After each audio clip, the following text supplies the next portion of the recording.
Iris, for that introduction. Like Iris said, I'm a technical marketing engineer at FrogLogic. And on behalf of the FrogLogic team, I'd first like to thank our friends at the Q Company for inviting us to give a tech talk during today's conference. We're very excited to be here.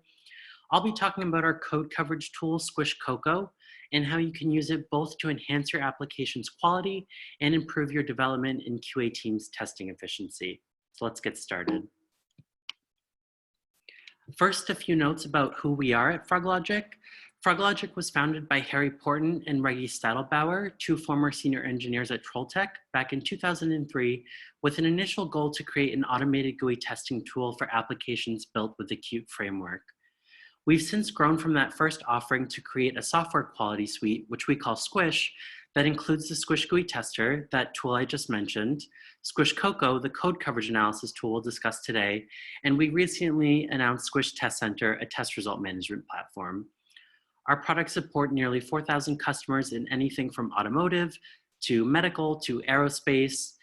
We're used at small startups, in large corporations, and everyone in between. And we're headquartered in Hamburg, Germany, with additional offices in Poland and around the USA. I wanted to start this talk with discussing some problems we see in the current testing landscape, and the talk will address how Cocoa can handle those problems. But first, a question I'll pose is, what do we mean when we talk about software quality? Our software, of course, needs to be fit for use and provide value to the customer. It needs to perform well, be highly reliable, and of course, be free or as free as possible of defects and bugs. In today's highly competitive market, sharp trade-offs for the quality attributes I just mentioned can't be justified. The demand for high quality products is growing, and this affects development just as it affects QA.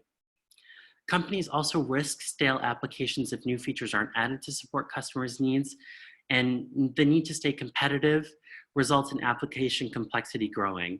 Both development and QA must maintain quality as a high priority. These last two I have listed here, test more or test smarter, and time being a limited constraint, sort of go hand in hand.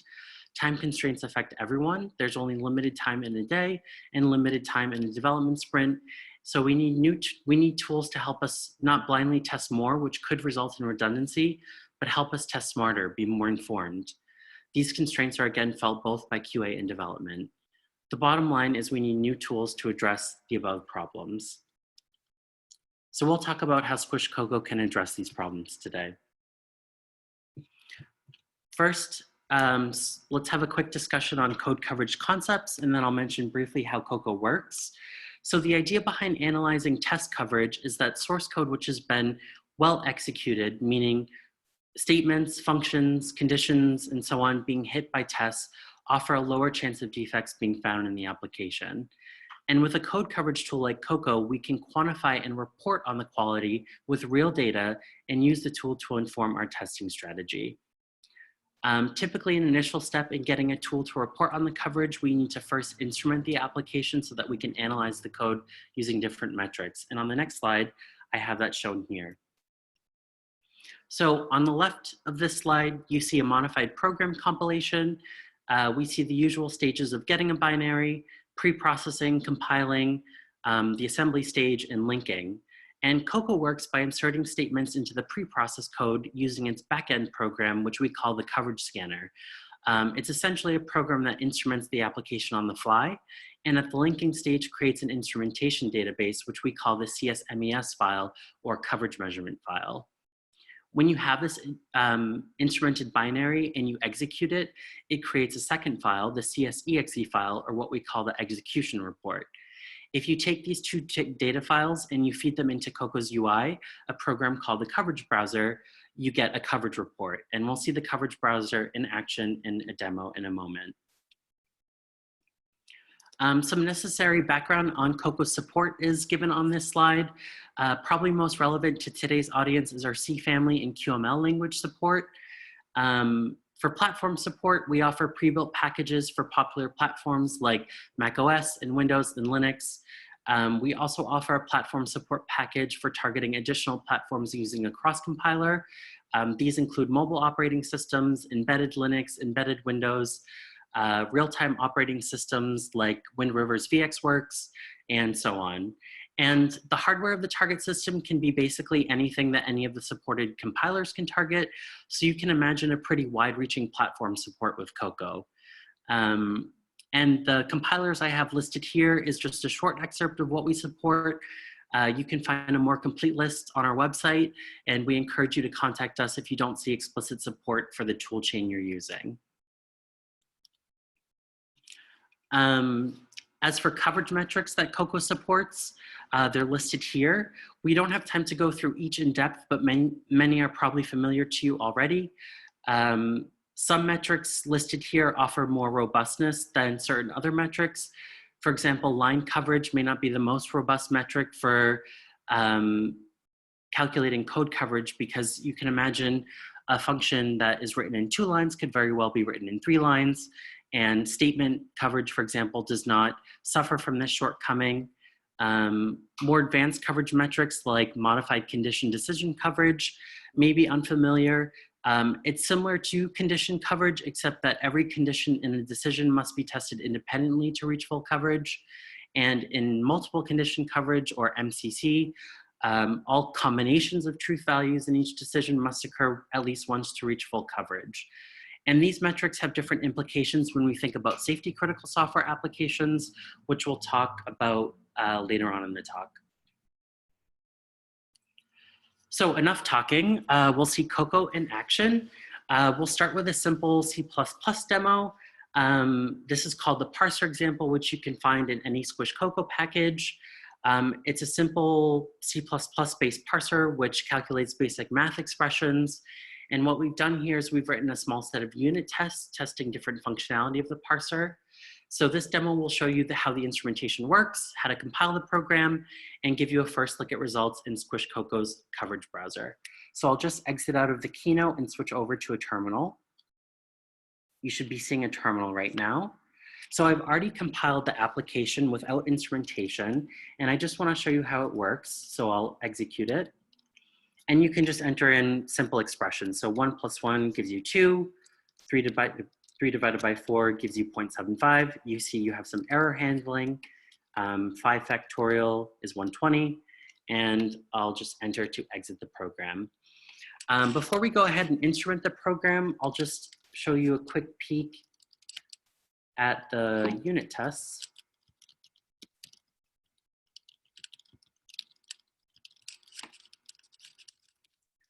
So you can see we're testing out different functionality here: multiply, divide, pi, some error handling.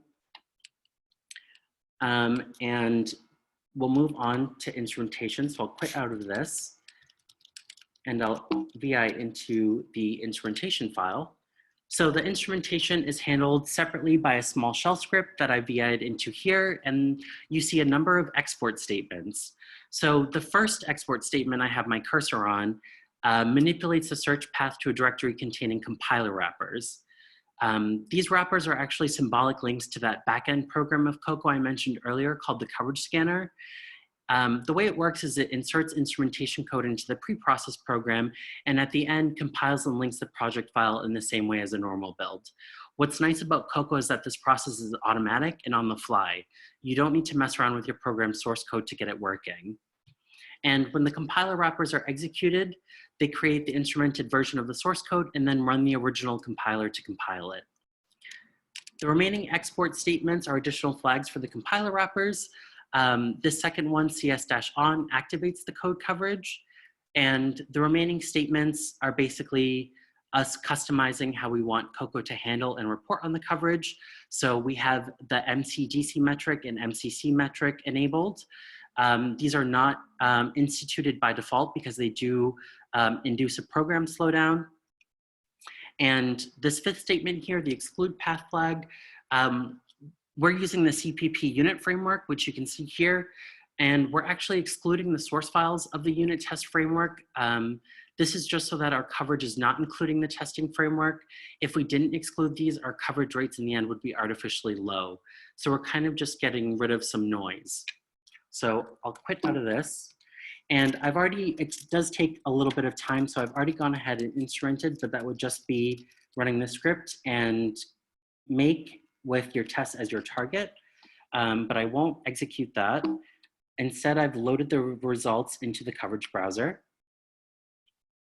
And this is what Coco's UI looks like. This is the coverage browser. So I've opened up the parser class, and you can already see our source code is colored according to its execution status. So the green indicates code that has been executed, red indicates code that has not been executed, or rather been hit by tests, and orange gives us partially executed decisions. And if I hover over the orange, you see a truth table, and we see the true outcome has never been evaluated. Down here in is our execution window. You see each of our unit tests that we included. There are 14 total, and you see their coverage effect. We're also given the state of the unit test, if it passed or failed, and also the execution time of the test. Up here, you can cycle through which metric you want the statistics to report. So right now I have condition highlighted. You could also choose function coverage. You see with function coverage, we get a higher percent. Typically, as an initial assessment, function coverage is a good metric, but you can imagine a function being called, but not all of its internals being executed. So it might not be a very thorough assessment. So I'll switch back to condition. Also here, you can cycle through unexecuted code, dead code, and using these arrows, the source viewer will jump automatically to that. So if I take a look at one of my functions, factorial, if I click on it, the source viewer automatically jumps to that portion of the source code. And we see it's colored in red, which means we didn't write any unit tests covering the factorial function. So a next step in our testing would be to write more unit tests or even manual tests for this function. And what you can do, because Coco really is a tool for teams, and not just one developer doing everything or one QA engineer doing everything, you can right click and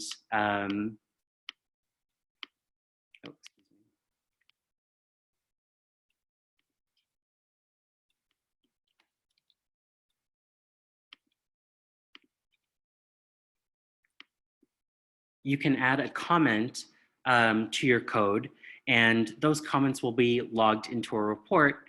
And we have different report formats. Probably most human readable is the HTML report. But if you generate this report, it summarizes all the information in the coverage browser. It gives you the source list. Your function list is sorted by coverage percent. And it also includes the comments that you've added saying, you know, this needs to be tested or what tests need to be written, and you can pass this report to others on your development or QA team. So I'll go back to my presentation. There were a couple other optimization features that I wanted to talk about. So Coco also can handle test case prioritization, what we call optimized execution order. So this goes back to our original problem that we mentioned, where time being a limited constraint affects the development and QA teams. So you can imagine not having enough time to run a full regression suite, but you'd still want to execute tests to cover portions of your code. And what Coco can do in just a click of a button is calculate an execution order so that the tests are scheduled to maximize coverage efficiency. So the tests I have listed here are the same unit tests that I included in that demo, that parser demo I just showed. And the first test you see here, test var, gives you the highest coverage in the shortest amount of time. And the second test listed gives you that much higher coverage in that much shorter time, and so on and so forth down the line. We actually had 14 total unit tests here, and you only see 11. And again, this is an optimization feature, so Coco eliminates redundancy. Another feature I wanted to talk about is called test impact analysis, also called patch analysis. So you can imagine a common development scenario where you have a last minute patch that needs to be evaluated, but you don't have time to run the full suite. So what Coco can do is it can determine which tests exercise the newly changed code and run only those tests. So what you can do is you can get that list of tests from Coco and feed that to your framework and run only those tests. So it's a good when you need to do some risk assessment on a last minute patch. I wanted to show another demo, this time with a Qt-based UI to show some GUI testing. So we'll use the Qt text edit application.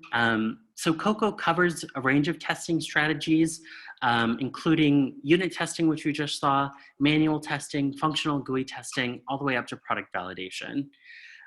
Some folks are probably familiar with our automated GUI testing tool, Squish, and I want to show you how you can get the coverage of your GUI tests to get a more complete picture of your testing efforts and also involve folks in QA. I won't talk too much about Squish itself, but if I could summarize the tool in just a few seconds, it works through property-based UI control recognition, mainly, though we do also support image-based testing and OCR text-based recognition. And Squish offers a dedicated support edition specifically for Qt-based applications. And we have a new and improved coupling between Coco and Squish, right now working specifically for Qt applications. It's not yet released, so it's still undergoing active development, so bear with me. So I'll show you just the application. It's a tutorial packaged with Qt. So it's a simple text editor. You can enter some text, bold, italicize, justify, so on. And what we want to do in this example is we want to test it from the GUI standpoint. So I want to test the file save as functionality. So if I click file save as, I get a window where I can save the file. And we'll do that using Squish. So if I switch over to Squish, for folks unfamiliar with Squish, this is what the IDE looks like. So I've written a small GUI test script in Python that opens the text edit application, chooses file save as, and sets a file name, and then closes the application. And the way this new integration works is I've already pre-instrumented the Qt application, and Squish requires an application under test to launch and run your GUI tests on. And I've supplied the instrumented application to Squish. And when I execute my GUI test, we'll use Squish's playback feature here. It will automatically create an execution file that I can feed into Coco. So I'll execute this first test. You'll see the application launch. I choose file save as. I set the file name. It's very quick. And that's it. And my test passed. So I will go to, so I'm using Mac OS. And so I'm in my app bundle right now. And you can see both the coverage measurement file generated and Squish just created that execution file. So I will go ahead and launch this. Let me close out of the coverage browser.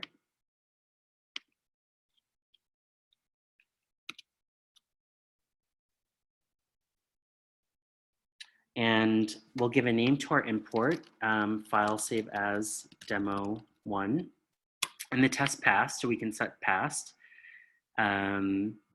Choose next, and it imports. So I'll open up the text edit class, and in our functions window, we'll go to file save as, or file save rather. And we see in just one test, we've achieved 85% condition coverage. And we can tell right away that our single GUI test did not cover this function in its entirety. So if I hover over this if success condition, we see that the false outcome has never been evaluated. And what this means for this function is that we've never unsuccessfully saved the file. So going back to Squish, I've written a second GUI test where I've tried to unsuccessfully save the file. And what I've done is given it an invalid or legal file name, so a /. And I'm going to run this test.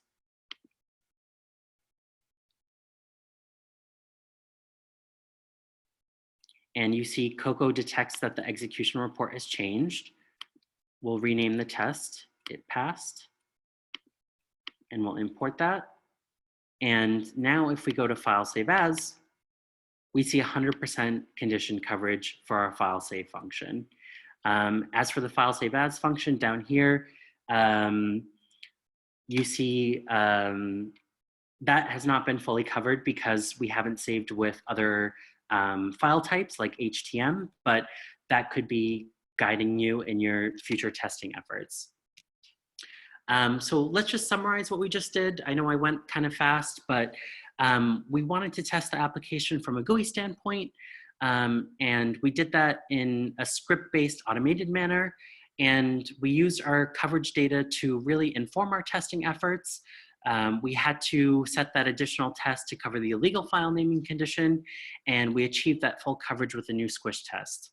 And what I want to highlight here is the automation aspect. So Squish tests can be fed into your CI system, for example, Jenkins. And with Coco integrated, we can get that feedback on new builds. A second thing I want to highlight is that we've involved multiple teams and multiple testing strategies in our overall efforts to attain complete coverage.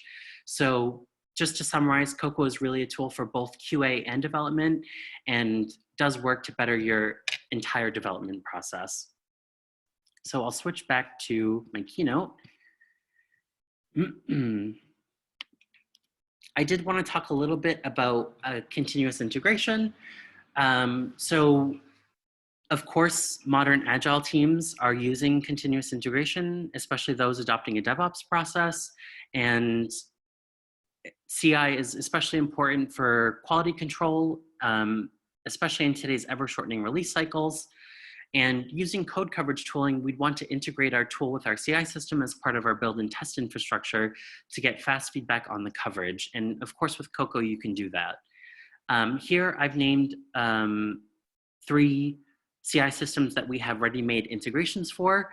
And for example, with the Jenkins integration, you can view the updated coverage over time. And with new check-ins, you can also set thresholds for marking a build as pass or fail. So the idea is that we'd say we want X% of coverage for each build with new commits and fail the build if it doesn't reach that coverage threshold. So you're always making sure you have adequate coverage on new check-ins. And with the Coco Jenkins integration, it automatically outputs a report to give you that fast feedback that you can share with your team. The last portion of my talk, I wanted to talk about safety critical applications, which I know some folks in the audience are working on.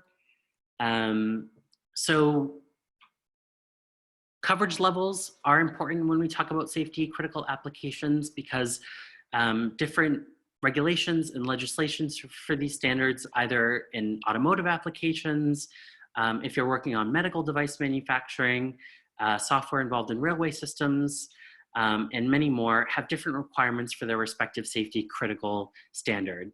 And on this slide, you see the different safety integrity levels for the ISO 26262 standard, which deals with functional safety in automotive systems. And this table is for coverage at the unit level. And so you see this plus plus sign means highly recommended. And the higher in the alphabet you go means the more risk involved in your program. So D talks about where human lives are at risk for fatality. And we see here that 100% MCDC coverage is, quote, highly recommended by the standard for the D safety integrity level. And when I say highly recommended, I really mean that 100% MCDC coverage is mandated by the standard. Similarly, for branch coverage for the B, C, and D levels, it's, quote, highly recommended as well. But Coco doesn't just support code coverage analysis against different metrics, it also supports code complexity analysis. And this is important for safety critical applications because these standards mandate low complexity in your applications. And complexity is another way of describing the difficulty in maintaining the code. Coco supports measuring code complexity using the McCabe cyclomatic complexity metric, which measures linearly independent paths in a code. And it essentially gives you a picture of the number of branches, loops, switch case statements in your source code. And just to give you an idea about the general heuristics for this number. So if you had source code with no control flow statements, meaning no conditionals or decisions, the McCabe cyclomatic complexity would be 1. And generally speaking, code with McCabe cyclomatic complexity under 10 means the code is structured and well written, offers high testability, and results in low long-term fixed costs. And this, of course, has implications for software testers. So the McCabe metric tells us right away how many tests we need to achieve decision coverage. But more than that, developers and testers can use the complexity analysis to guide testing. So you can answer questions like, have all independent paths been touched? Which paths are uncovered? And using this early on in development helps keep long-term costs low. And going back to safety critical applications, we can understand that software that is more easily maintained, more easily tested, helps reduce risk involved in our program. The last topic I wanted to touch on, continuing with safety critical software applications, is tool qualification. So the same safety standards like ISO 26262 mandate that the tools themselves involved in software testing, just like Squish Cocoa, be qualified in order to reach that standard. And the idea behind tool qualification is really to gain confidence in the tool. What you're doing with tool qualification is you're validating the tool's behavior, ensuring itself has a low defect rate, and making sure that the tool itself was created keeping in mind the safety standard. That said, we at Froglogic have seen a growing number of requests for tool qualification kits for both the Squish GUI tester and for Squish Cocoa. And these kits are not a one-size-fits-all kind of thing. We do work on them on a case-by-case, customer-by-customer basis, making sure that they're tailored to your processes, your compilers, your languages, your test environment, and of course the relevant safety protocols and the standard that you're working on. And they result in a set of qualification documents that you can present to authorities during standard auditing. And I have some benefits listed here on this slide, but for teams, savings come in when we talk about time and cost. So creating custom reports on your own can take significant time. And if you do manual qualification, it can often result in overlooked errors which add to project costs. And I think these just offer peace of mind, really, when you're going through that safety critical standard audit process. So if you do work with safety critical applications and want to learn more about these tool qualification kits, I definitely encourage you to contact us. Last, that concludes my talk. If you want to learn more about Cocoa, I encourage you to visit our Cocoa homepage, froglogic.com/Cocoa. We also offer, of course, evaluation versions of Cocoa. You can visit our free trial page. What's unique about our evaluation versions is that they are fully supported. So you have unlimited support in your trial version. And you can contact support at squish@froglogic.com. The other thing is we don't limit account features or program features during evaluation versions, so you'll have access to the full suite of Cocoa features. Also, if you want to learn more, say about Squish or Squish for Qt or Squish for Embedded Qt, we have weekly webinars that we cycle through, and you can sign up for them on our support/webinars page. If you're the social media type, we encourage you to stay in contact with us. We're on Facebook, Twitter, and LinkedIn, just at Froglogic, and we post weekly developer tips, upcoming feature previews, product announcements, product releases, and much more. Also, if you're the visual learner, we have a YouTube channel, youtube.com/froglogic, where we post tutorials and older webinar recordings and just general how-tos. So with that, I'll turn it over to Iris before we start the Q&A. Iris? Thank you. That was a very insightful session. Thank you. As we get close to ending this session, please know that you can find the link to send us feedback on the session, and also join the next live session via this page that you see on next slides. So www.qt.io/thank-you survey. You can give us feedback there. You can also join the next live session there and also chat with the CUE Professional Services on the live chat on the live event portal. So now let's dedicate a little bit more time for a few minutes of Q&A, just because we do have another session coming up right now at the top of the hour. But if anyone does want to stay online and ask some questions, Nick is available. Okay, yep, I'll just grab that QA screen.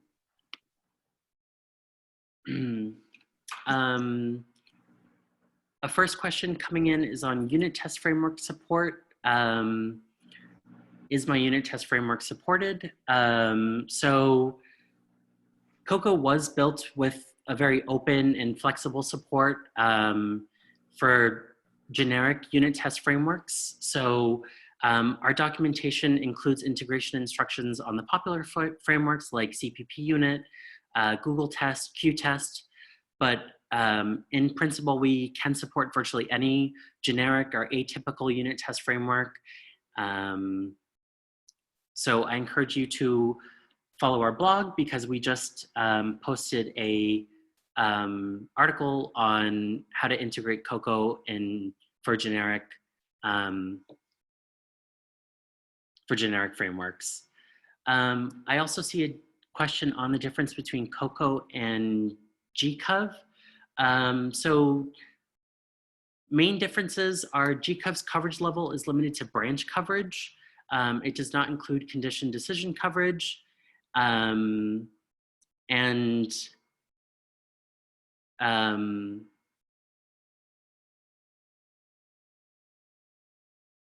Cocoa also offers a graphical interface for interactive code coverage data analysis. And Cocoa can also handle C++ templates. So those are the main differences. Let's see. I saw that question a couple times. A question on runtime performance. So, of course, instrumenting your code does affect runtime.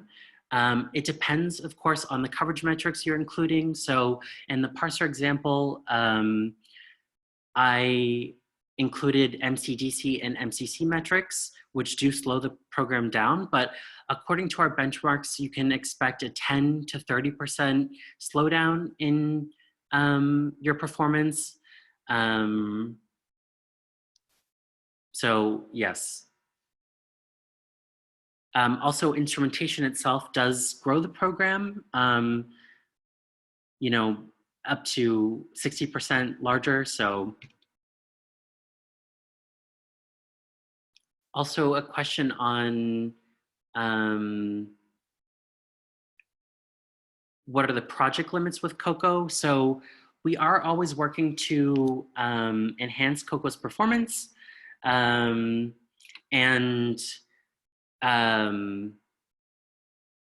Cocoa has handled projects with millions of lines of source code.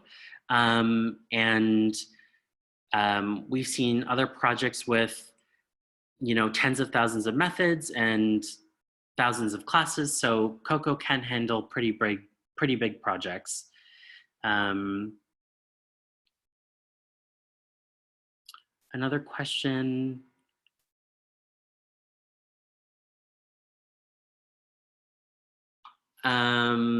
Let's see.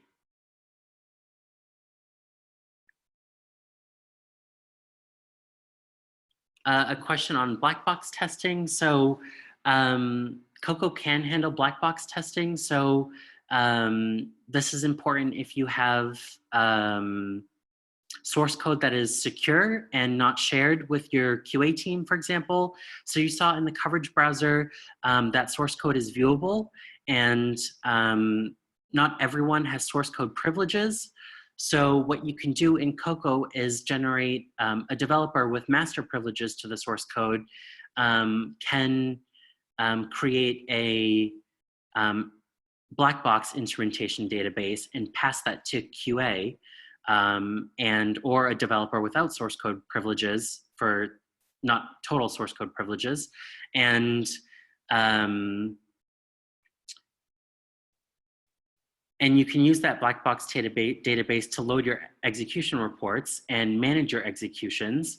And a developer can merge all of those separate execution reports into one master database and get a full picture of the coverage. A question on tool qualification for IEC 61508.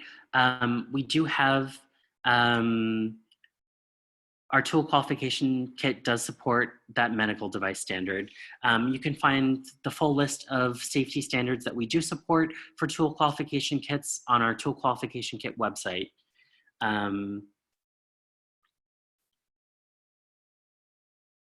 A question on Qt support. So Cocoa can instrument any C or C++ application, Qt or not. And Qt does work with older versions, Cocoa works with older versions of Qt, not just Qt 5, but also Qt 3 and 4. Let's see. A question on testing strategies. So typically we don't see unit testing as the sole strategy from teams. Cocoa was really built to handle not just unit testing, but also more heavyweight integration tests. So you get a fuller picture of your coverage. So it's not just for unit tests alone. You'd want to involve your QA team's manual and interactive test efforts to get a full picture of your coverage. So we do see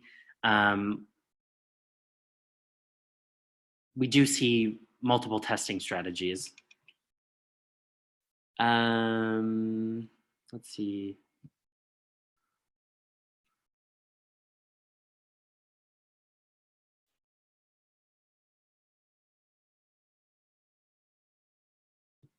Squish, a question on Squish. Squish, this integration now works specifically for the Qt toolkit, but we are working to expand it to other GUI toolkits. Like I said, this feature is undergoing active development. And you notice I had to give a name to my tests, but what I'd like in the future is that the tests from Squish and their status, whether passed or failed, carry over to Cocoa. And yes, Squish does support image-based testing, not just property-based verification and control recognition.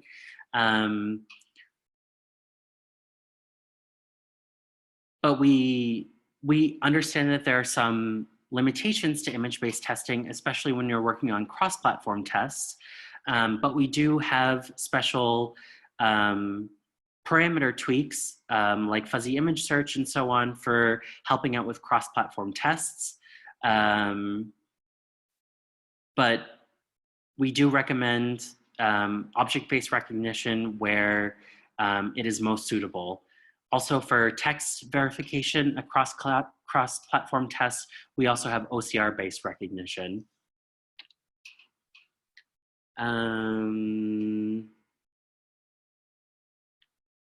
Let's see.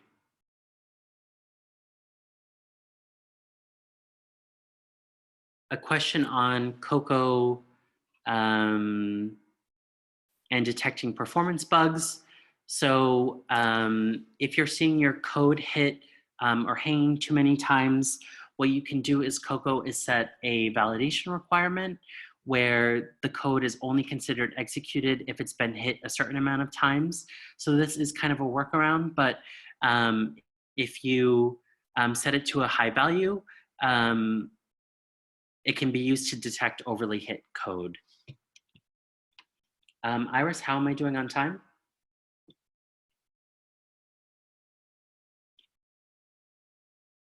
Sorry, Iris? Hello, hi. Sorry, I just had to unmute myself. Okay. So we are towards our end of our session because we do have back-to-back sessions now. So we will close the Q&As and I will certainly share the questions to Nick so he can follow up afterwards. Does that work for you, Nick? Yes, absolutely. Okay, great. Well, thank you very much for graciously accepting this and joining us today as one of our primary partners. I really appreciate you joining us and everyone from their homes to join us at the CUTE Virtual TechCon.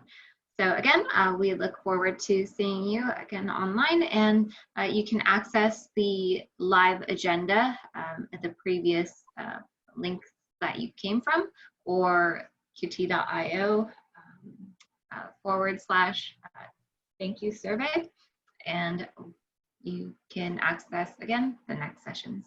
Thank you.